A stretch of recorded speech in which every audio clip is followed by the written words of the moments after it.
vous découvrirez que plus vous êtes disposé à faire la volonté de Dieu et plus vous comprendrez les mystères de la parole de Dieu.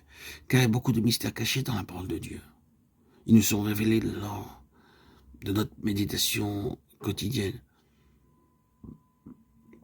Heureux sont vos yeux parce qu'ils voient et vos oreilles parce qu'elles entendent. Je vous le dis en vérité, beaucoup de prophètes et de justes ont désiré voir ce que vous voyez et n'ont pas vu. Entendre ce que vous entendez et n'ont pas entendu. Matthieu 13, 16, 17.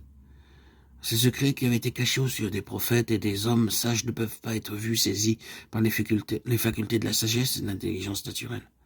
Mais le Seigneur Jésus dit, si quelqu'un veut faire la volonté de Dieu, alors il saura si ma doctrine est de Dieu. Ainsi, c'est en accomplissant la volonté de Dieu jour après jour et avec joie que nous découvrirons de plus en plus les secrets de ces mystères. Notre connaissance claire et nette du but que Dieu a en vue, en nous sauvant, dépend de notre capacité de connaître, de faire la volonté de Dieu. Ce n'est pas par la connaissance du grec ou de l'hébreu, ou par notre intelligence ou notre sagesse naturelle que nous pouvons connaître la volonté de Dieu. Plus vous êtes disposé à faire la volonté de Dieu, et plus vous comprendrez les mystères de la parole de Dieu. Car il y a beaucoup de mystères cachés dans la parole de Dieu. Nous avons auprès de lui cette assurance que si nous lui demandons quelque chose selon sa volonté, il nous écoute. 1 Jean 5, 14. Autrement dit, Dieu nous écoute.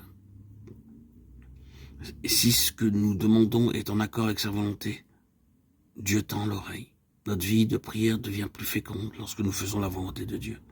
En demeurant dans le plan de Dieu, nous sommes alors à même de répondre aux besoins de Dieu, comme nous l'avons vu avec l'exemple d'Anne. Nous pouvons prier longtemps lorsque nous prions dans la volonté de Dieu. Quelquefois, nous voyons des chrétiens qui sont incapables de prier plus de 5 minutes. Ils se mettent à genoux pour prier. Mais après quelques minutes, leurs pensées se mettent à vagabonder. Leur dos devient douloureux. Ils ont mal aux genoux, leur cœur leur fait mal. Et ils partent alors se coucher pour dormir. Ils sont incapables de prier longtemps. Nous pouvons expérimenter que si nous restons en prière pour chercher vraiment la volonté de Dieu, nous serons rendus capables de passer de longs moments en prière. Et nous pouvons prier dans la victoire, dans la joie et dans la plénitude de la foi. La prière a alors un effet tonique. Elle est pleine de force parce qu'elle est une prière inspirée. Car tous ceux qui sont conduits par l'Esprit de Dieu sont fils de Dieu. Romains 8, 14. Notre croissance et notre maturité spirituelle dépendent de notre connaissance de la volonté de Dieu. Notre connaissance biblique n'est pas du tout une preuve de notre croissance et de notre maturité spirituelle. Si vous voulez avoir une idée de votre maturité spirituelle, vous pourrez en faire l'estimation par la mesure selon laquelle vous êtes capable de connaître, de discerner, de faire la volonté de Dieu. Nous pouvons porter plus facilement un fardeau spirituel lorsque nous sommes consciemment engagés pour faire la volonté de Dieu.